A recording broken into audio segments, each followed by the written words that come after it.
Next is ribbed spiderweb stitch. Let's look at completed pattern. It creates a web-like shape. Let me demonstrate. Using 6 strands of color, number 13. You can see some straight lines.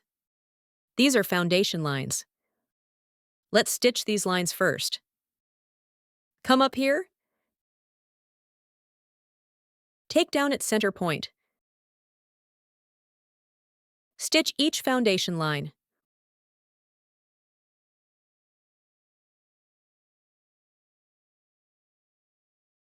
When stitching foundation lines, don't pull thread too tight. Maintain balanced tension. For easier wrapping later.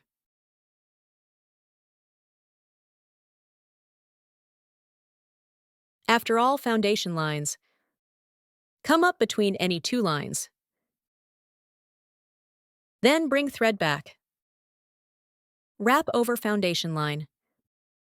Pass needle under 2 stitches ahead.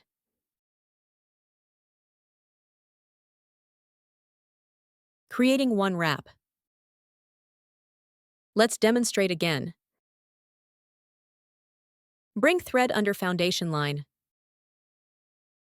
Pass needle under 2 stitches ahead. Use needle to gather toward center. Continue under foundation line. Pass under 2 stitches ahead. Always pass under 2 stitches. Not just 1.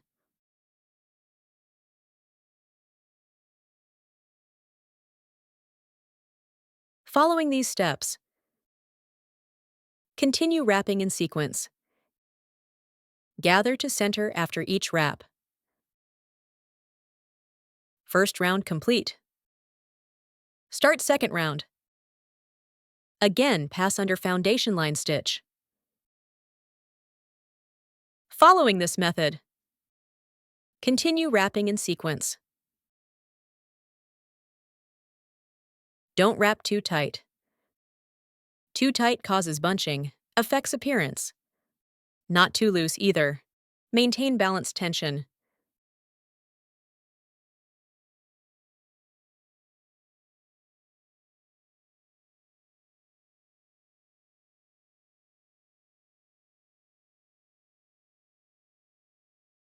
Until pattern completely covered. Take down here to finish. Ribbed spiderweb stitch complete. Let's look at the result.